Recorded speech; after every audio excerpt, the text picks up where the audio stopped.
大家好，我是 Jason Mail。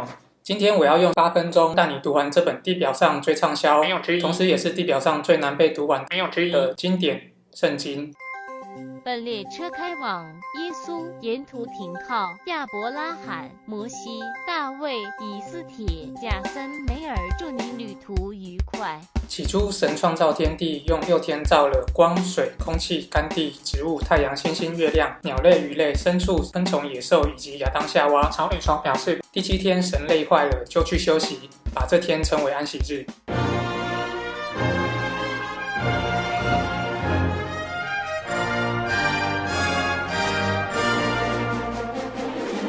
亚当夏娃多子多孙，经过一段时间，除了挪亚一家还很乖，其他人都坏坏。于是神就叫挪亚造方舟，把看顺眼的动物各7公7母，看不顺眼的动物各1公1母带进方舟，然后就以正常能量释放，连续下了40天的豪大雷雨，把世界给淹没了。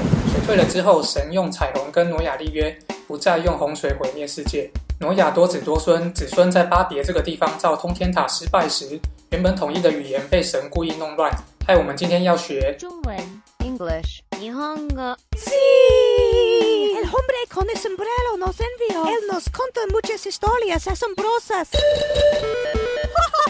等等才能互相沟通。后来乌尔出了一位很乖的亚伯拉罕，神叫他离家出走到迦南地，他乖乖的去了。神叫他杀了自己的小孩来献祭，他差点就乖乖下手，让10亿人都惊呆了。还好后来被神阻止，不然旧约圣经剧本就演不下去了。一个指令一个动作，乖乖的亚伯拉罕被称作信心之父。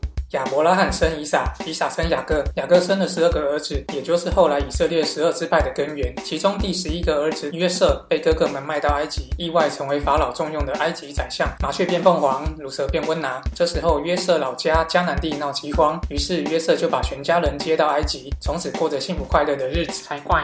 以色列民在埃及多子多孙，经过一段时间，新世代埃及法老讨厌外劳，便开始奴役以色列民。于是神任命偷偷混在皇宫里长大的摩西担任以色列公会理事长，准备带领百姓脱离这低薪穷忙过劳死的鬼岛。惯老板法老知道后震怒，说我把你们当人看，要好好教育你们。立马指示各部会依法处理，限制出境，并加重以色列民的奴役。神透过摩西发动10倍奉还的10灾政变之后，上百万以色列民终于获得出境许可，沿途经过分开的红海，来到西奈半岛，在西奈山领取10诫法版放进约柜后，来到寻的旷野，离迦南地只剩1步之遥。以色列民派出12名侦察兵，由于其中10名侦察兵给予负面评价，神表示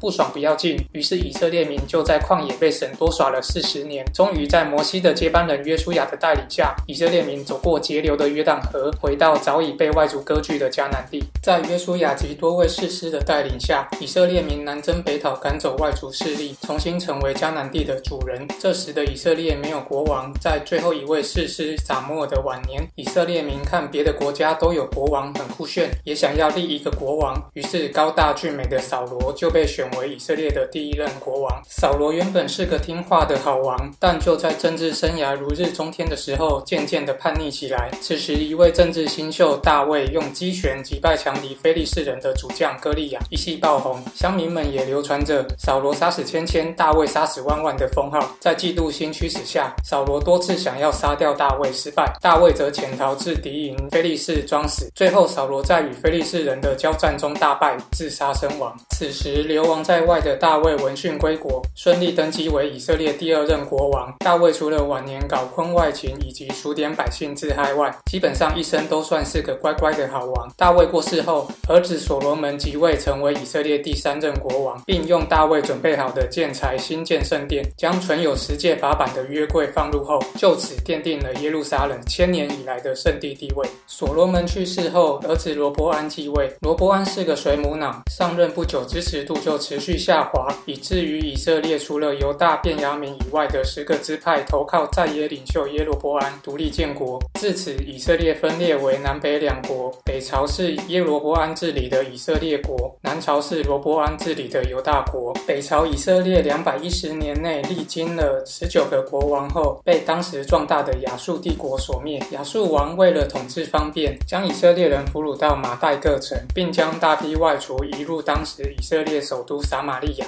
此兴起，从此撒玛利亚就被犹太人烙上杂种的印记。南朝犹大比较长寿，344年内经历了20个国王后，被当时壮大的巴比伦帝国所灭，圣殿被烧毁，圣城耶路撒冷成为废墟。Oh no！ 居民全数被俘虏到巴比伦当奴隶。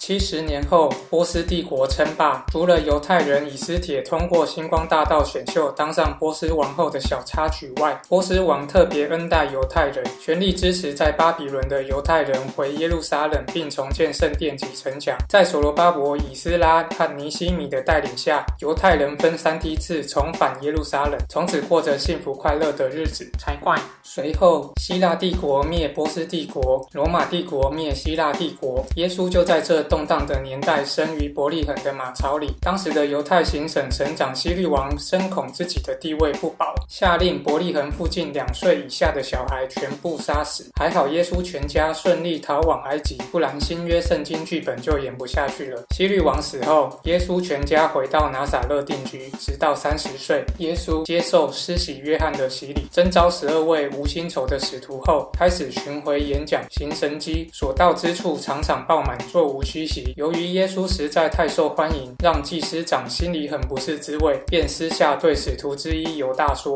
耶稣坏了，30银子收。于是耶稣被捕，以莫须有的罪名被钉十字架，失血过多而死，享年33岁。接下来就是见证奇迹的时刻。没料到死后3天，耶稣竟然复活，向使徒们显现，然后升天。在穿越对流层、平流层、中气层、增温层的过程中，没有出现缺氧、高山症、过冷过热等症状，最后顺利坐在神的右边。随后使徒们四处巡回演讲，除了约翰于拔摩岛安享中年，其余全数殉道。基本上整本圣经就是以色列民对迦南地进行一个我进去了，我出来了，我又进去了，我又出来了，打我啊笨蛋的动作。虽然号称8分钟读完整本圣经，但圣经那么大一本，其实也只能靠重要的事件来建构相关的历史地理骨架。有了骨架之后，就比较容易把许多细节粘贴到相对应的位置上。希望这对各位理解圣经有点帮助咯。